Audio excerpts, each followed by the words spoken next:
क्या? हाँ, लोड घटाना है। तुम लोग इस तरफ आ जाओ, इस तरफ आ जाओगे तो कम से कम फैन में काम चल जाएगा।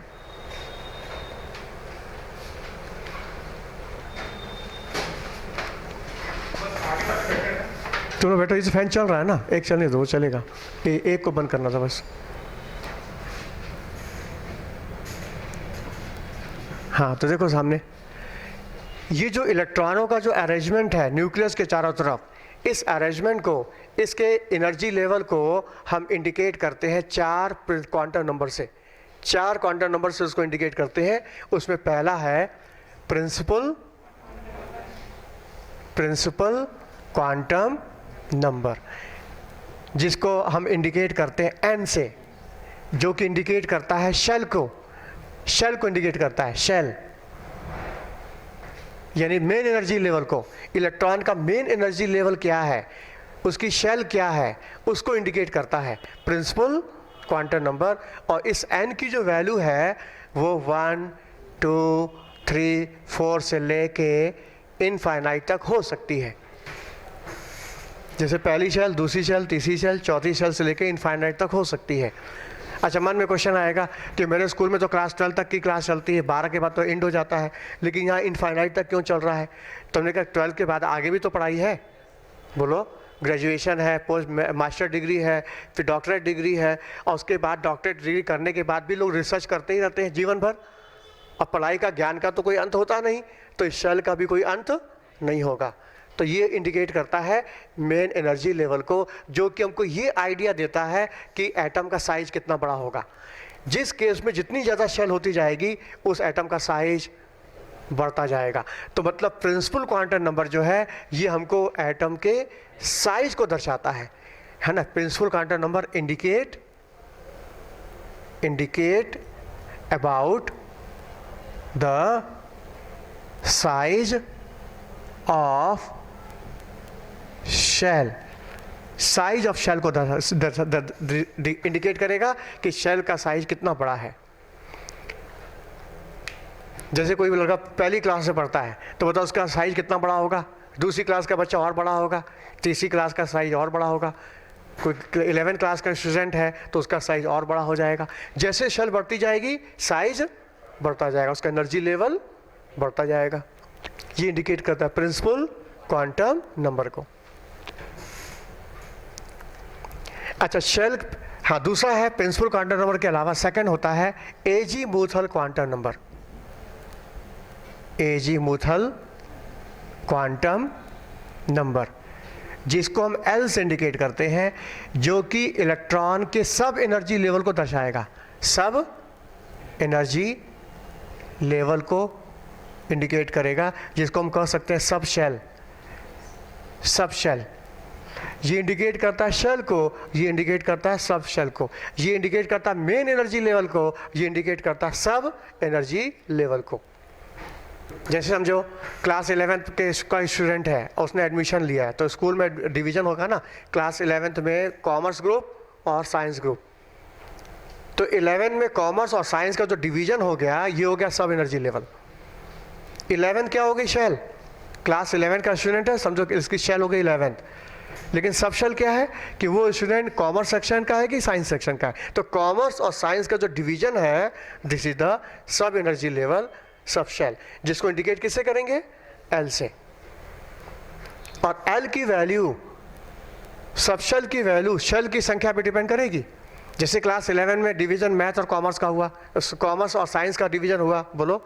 अच्छा, हम और बड़ी क्लास में जाएंगे तो बताओ साइंस में डिवीज़न हो जाएगा, बोलो। जैसे क्लास बढ़ती जाएगी डिवीज़न बढ़ता जाएगा। तो जैसे जैसे शेल बढ़ती जाएगी सब शेल की संख्या भी बढ़ती जाएगी। तो क्वेश्चन ये आता है कि किसी पर्टिकुलर शेल में कितनी सब शेल होगी, किसी पर्टिकुलर शेल के अंदर कितनी सब शेल होगी?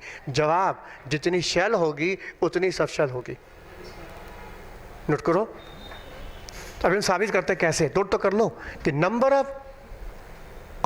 Of sub shell in given n shell, number of sub shell in given n shell। number of subshell in given n shell is equal to n is equal to n.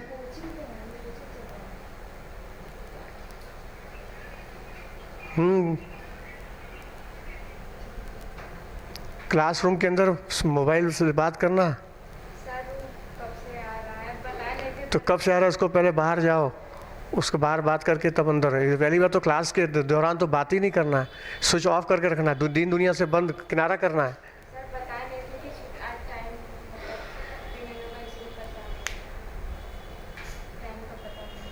ठीक है, ध्यान रखना इस चीज़ पर कि class के अंदर switch off करके रखो और 1-8 घंटा एक्स्ट्रा मान के चलना, बता देना।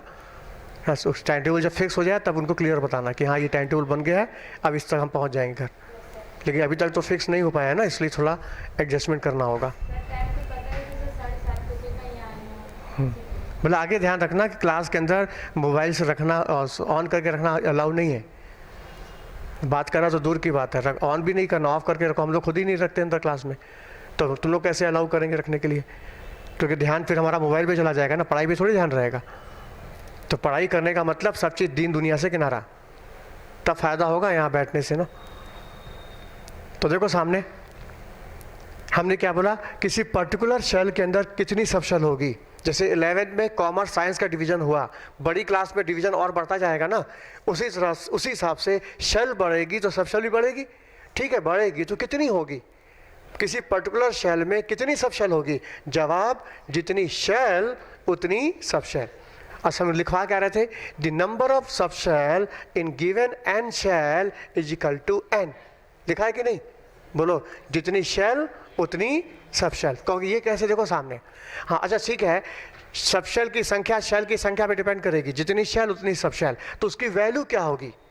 उसकी वैल्यू क्या होगी? उसकी वैल्यू होगी 0 से लेके n-1 तक उसकी वैल्यू होगी। क्या लिखा है सेंटेंस जरा पूरा लिखो, the number of sub shell in given n shell is equal to n। लिख लिया? हाँ, it's value range from 0 to n-1। its value range from 0 to n-1। इसका रेंज होगा 0 से लेके n-1 तक होगा। ठीक है, अब कैसे होगा देखो सामने। जैसे समझो n की वैल्यू 1 आती है, समझो शेल तुम्हारी k शेल है। ठीक है, तो जब शेल 1 तो सब शेल भी 1 होगी, क्योंकि अभी हमने बोला ना जितनी शेल उतनी सब शेल।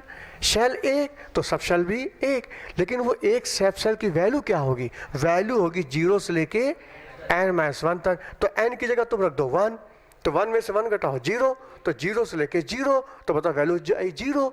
तो l की वैल्यू हो गई केवल 0, एक वैल्यू आ गई, उसकी वैल्यू क्या होगी? 0। और 0 आने का मतलब समझते हो, वो सब शेल s होगी, वो सब शेल s कहलाएगी। उस 0 को हम नंबर से इंडिकेट कर रहे हैं, वो सब शेल कौन है? s है। अच्छा, मान लो n की वैल्यू 2 आती है, मतलब l शेल तुम्हारी l है, तो बताओ सब शेल कितनी होगी? 2 ही होगी। जितनी शेल उतनी सब शेल। शेल 2 तो सब शेल भी 2। उसकी वैल्यू क्या होगी? 0 से लेकर n-1 तक। और n की जगह रख दो 2, तो 2 में से घटाओ 1, तो मतलब 0 से लेके 1, तो वैल्यू हो जाएगी l की वैल्यू 0, 1।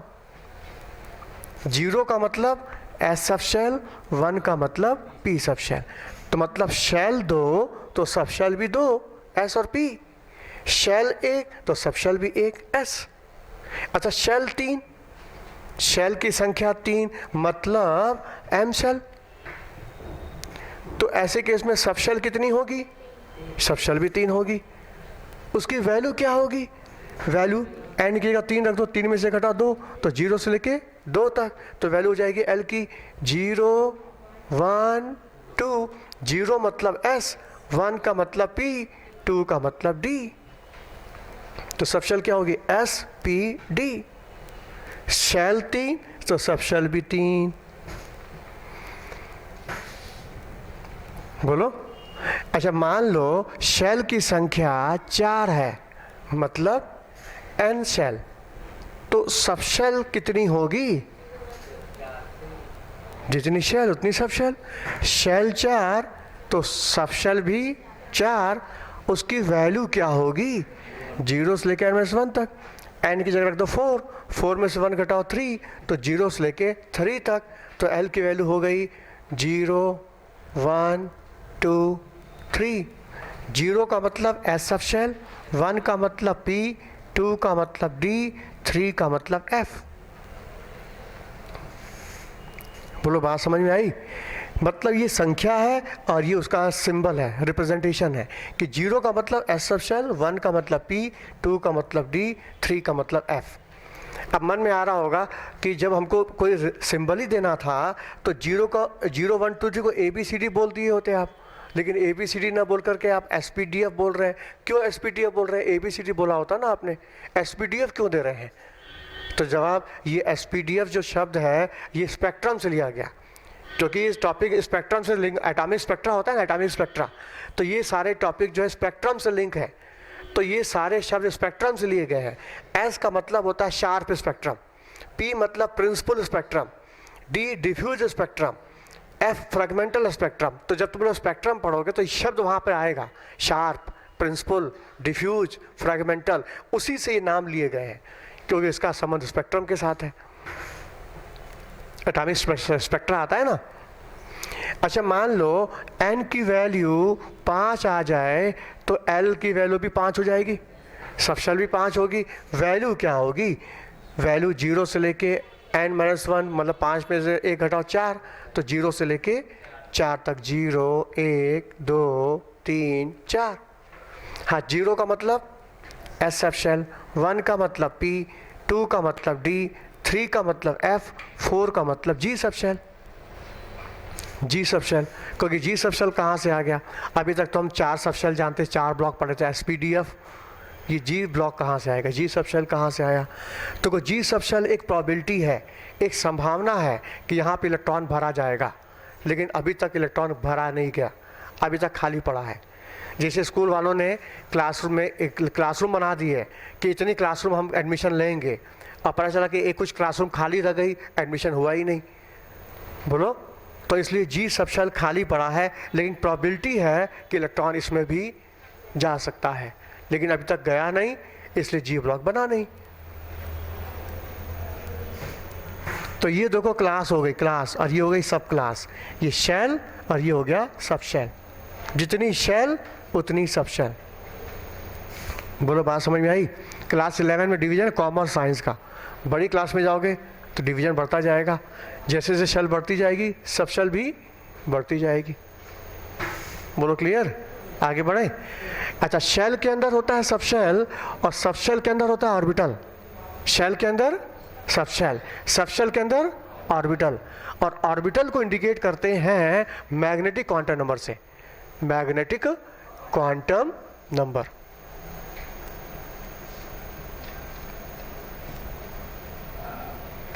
Magnetic quantum number. इसी ऑन हो गया क्या? इसी ऑन हो गया ना, बंद कर दो तब तो फिर।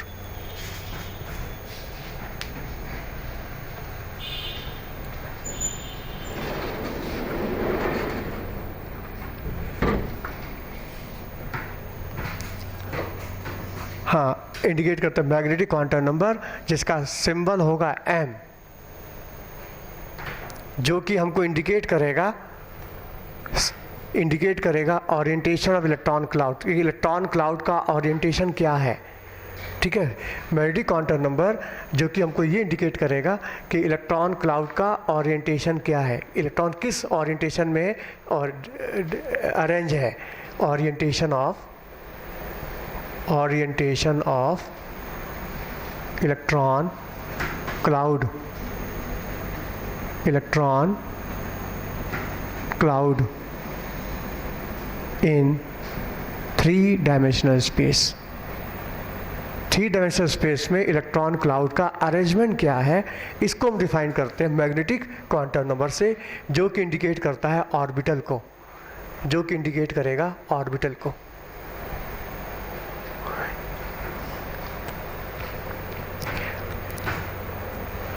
और देखो प्रिंसिपल क्वांटम नंबर इंडिकेट करता है शेल के साइज को, शेल का साइज क्या होगा। और एजीमुथल क्वांटम नंबर जो है ये इंडिकेट करता है सबशेल के शेप को, सबशेल का शेप क्या होगा। शेप कैसे, जैसे मान लो एस सबशेल है, एस सबशेल, तो एस सबशेल के केस में, एस सबशेल के केस में शेप होगा स्फेरिकल, मतलब इलेक्ट्रॉन स्फेरिकल रीजन में घूमेगा, स्फेरिकल रीजन में घूमेगा, इसका शेप क्या होगा स्फेरिकल। अच्छा मान लो पी सबशेल है तो इलेक्ट्रॉन क्लाउड घूमेगा डम्बल शेप में। अच्छा मान लो डी सबशेल है तो इलेक्ट्रॉन क्लाउड घूमेगा डबल डम्बल में, डबल डम्बल में। और एफ है तो एफ है तो इलेक्ट्रॉन क्लाउड का जो अरेंजमेंट होगा वो 3 डायमेंशनल होगा, कॉम्पैक्ट होगा, जिसको हम बोर्ड पर पेपर पे डिफाइंड नहीं कर सकते। इसका अरेंजमेंट तुमको शेप कहीं नहीं मिलेगा। तो एस का शेप स्फेरिकल, पी का डम्बल और डी का डबल डबल। तो ये जो एसपीटीएफ है ये हमको इंडिकेट करता है इलेक्ट्रॉन क्लाउड का शेप क्या होगा। ये इंडिकेट करता है शेप और ये इंडिकेट करता है साइज। इसको नोट कर लो पहले यहाँ पर देखो, azimuthal quantum number indicate the shape of subshell, shape of subshell. Azimuthal quantum number indicate the shape of subshell.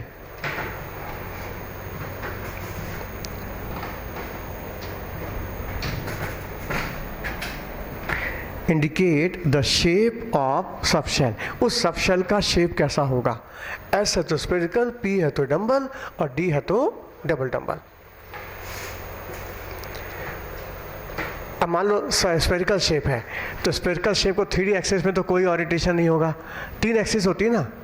जैसे कमरा ये तुम्हारा 3 डायमेंशनल है तो इसकी भी 3 एक्सिस है। हाँ ये देखो एक्स एक्सिस चल रही है, ये एक्स एक्सिस, ये हो गई वाई एक्सिस, ये वाई एक्सिस और ये क्या हो गई जेड एक्सिस। 3 एक्सिस बन रही है कि नहीं बोलो। तो यदि जैसे 3 एक्सिस है, X axis, Y axis, Z axis. मान लो डम्बल शेप एक्स एक्सिस के लॉन्ग है तो क्या बोलेंगे पी एक्स। यही डम्बल शेप वाई एक्सिस के लॉन्ग है तो पी वाई, और यही डम्बल जेड एक्सिस के लॉन्ग है तो पी जेड। तो ये जो सबशेल है उसका ओरिएंटेशन क्या है, वो किस एक्सिस के लॉन्ग है, ये इंडिकेट करता है मैग्नेटिक क्वांटम नंबर, जिसको हम बोलते हैं orbital. This is the orbital. बोलो समझ में आया।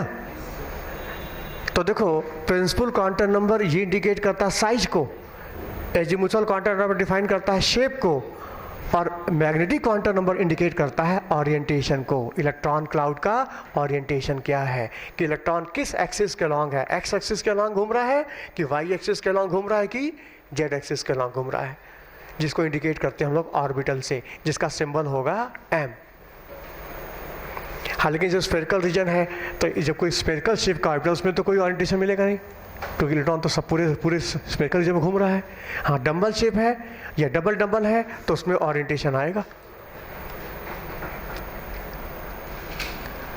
हाँ अब जैसे समझ लो कि ये तुम्हारा ये एटम क्या होगा, स्कूल हो गया, ये हो गया केंद्रीय कार्यालय सेंट्रल ऑफिस, इसमें बैठा ये प्रिंसिपल और ये हो गया वाइस प्रिंसिपल। ये हो गई पहली क्लास, दूसरी क्लास, तीसरी क्लास, चौथी क्लास, ऐसे 11वीं क्लास आएगी, क्लास 11th आएगी ना। तो क्लास 11 क्या हो गई शेल, और 11th में कॉमर्स और साइंस का डिवीजन हो गया। कुछ बच्चे कॉमर्स में एडमिशन ले लिए, कुछ साइंस में चले गए, मतलब क्या डिवीजन हो गया सब शेल का, कोई साइंस कॉमर्स डिवीजन हो गया। जैसे क्लास बढ़ती है डिवीजन भी बढ़ता जाएगा, ठीक। अच्छा मान लो 11 के साइंस सेक्शन में बच्चा ने एडमिशन लिया है तो साइंस में भी डिवीजन हो जाएगा मैथ और बायो का। बोलो तो साइंस में जो मैथ और बायो का जो डिवीजन हो गया, दिस इज द ऑर्बिटल। बोलो अब इस ऑर्बिटल में, इस मैथ ग्रुप में या बायो ग्रुप की क्लास में बच्चा पढ़ाई करेगा, मतलब इस ऑर्बिटल के अंदर इलेक्ट्रॉन भरा जाएगा। बोलो ये ऑर्बिटल के अंदर इलेक्ट्रॉन भरा जाएगा, मतलब इस बायो सेक्शन में क्लासरूम के अंदर बच्चा पढ़ाई करेगा बैठ के, मतलब इलेक्ट्रॉन भरा जाएगा। तो देखो शेल के अंदर सबशेल, सबशेल के अंदर ऑर्बिटल, ऑर्बिटल के अंदर इलेक्ट्रॉन। तो 11th क्या हो गई शेल, साइंस क्या हो गई सबशेल, और बायो ग्रुप क्या हो गया ऑर्बिटल। अब बायो में तुम बैठ के पढ़ाई कर रहे हो, तुम हो गए इलेक्ट्रॉन। बोलो समझ में आया।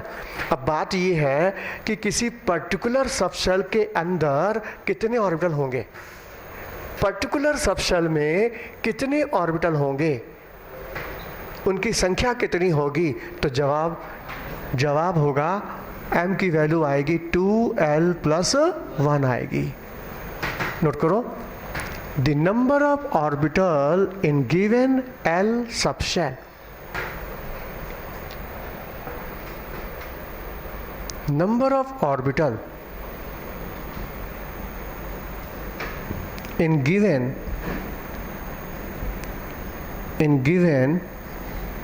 L sub shell is equal to 2L + 1। किसी पर्टिकुलर सब शेल में कितने ऑर्बिटल्स होंगे, उनकी संख्या कितनी होगी? 2L + 1। जैसे साइंस में डिवीजन हो गया ना, मैथ और बायो का, है ना। अब मतलब आगे चलोगे, जब 12 पास करके जाओगे तो बायो में भी डिवीजन हो जाएगा, हाँ, जूलॉजी बॉटनी का। अच्छा, तुम और आगे जाओगे तो जूलॉजी में भी डिवीजन होगा, माइक्रोबायोलॉजी, बायोटेक्नोलॉजी, जेनेटिक इंजीनियरिंग, बोलो। अच्छा, और आगे जाओगे तो जेनेटिक इंजीनियरिंग में भी डिवीजन हो जाएगा, स्पेशल किसी एक टॉपिक पर रिसर्च चलेगा तुम्हारा 5 साल तक। तो कहने का मतलब जैसी क्लास बढ़ती जाएगी डिवीजन बढ़ता जाएगा। तो कितने डिवीजन होंगे किसी पर्टिकुलर सब शेल में, कितने ऑर्बिटल होंगे? जवाब 2l + 1। उसकी वैल्यू क्या होगी? वैल्यू होगी -l से लेके 0 + l तक। हाँ, सेंटेंस क्या लिखा है मिला जरा, the number of orbital in given l sub shell is equal to 2l + 1 whose value range from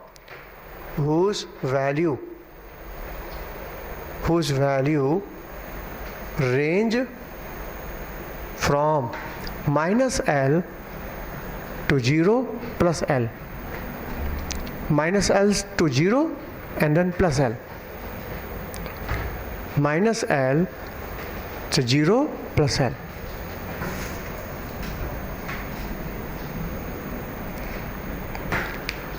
बोलो, बात समझ में आ रहा है?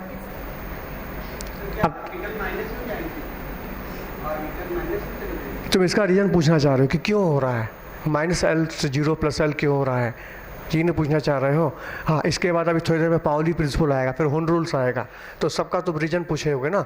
तो इसका रीजन तुमको ऐसे समझ में नहीं आएगा, ये समझ में तब आएगा जब पूरी बात सुन लोगे। तुम पूरी बात सुन लोगे तब तुमको इसका महत्व समझ में आएगा, आखिर क्यों था ये बात। देखो, वैसे ही है कि कोई बच्चा स्कूल में एडमिशन लेने जा रहा है, तो जब एडमिशन लेने के लिए फॉर्म लेने के लिए गया तो स्कूल को कुछ नियम बताया गया कि पहले तुमको ये फॉर्म भरना पड़ेगा, फिर तुम्हारा एक एडमिशन टेस्ट होगा, फिर एक तुम्हारा इंटरव्यू होगा, फिर तुमको एडमिशन दिया जाएगा, ठीक है। और तुम मुझसे पहला ही क्वेश्चन कर दियो कि आप टेस्ट क्यों लोगे, इंटरव्यू क्यों लोगे, मतलब तुम उससे क्वेश्चन करना स्टार्ट कर दिए, तो जानते हो तुमको तुरंत बाहर कर देगा, ठीक है। और तुम चुपचाप यदि फॉर्म भर दो और एडमिशन टेस्ट उसका जो करा दे दो, इंटरव्यू फेस कर लो, फिर जब तुम स्कूल में एडमिशन ले लोगे, कुछ दिन पढ़ाई कर लोगे, तो तुमको समझ में आएगा कि टेस्ट क्यों लिया गया था, क्यों इंटरव्यू लिया गया था। पढ़ते पढ़ते तुमको अपने आप आइडिया लग जाएगा। बोलो, होता है कि नहीं? बोलो, यहाँ भी वैसी ही बात है। जब तुम इस कॉन्फ़िगरेशन के रूल सुन लोगे, पाउली प्रिंसिपल समझ लोगे, आबा रूल क्या होता है, हुन रूल्स क्या होता है, ये सब प्रिंसिपल के बनाए नियम है। तो प्रिंसिपल ने जो एडमिशन का नियम बनाया है, तुमको ये पहले फॉलो करना होगा। और जहाँ तुमने सारे रूल फॉलो किए तो तुमको अपने आप समझ में आएगा कि ऐसा क्यों था, पाउली का मतलब क्या था, हुन का मतलब क्या था, सब तुमको समझ में आएगा अपने आप। और तुमको बहुत जल्दी है कि हम जल्दी समझना चाहते हैं, तो एनसीईआरटी लाए हो। हमने कहा सब एनसीईआरटी ले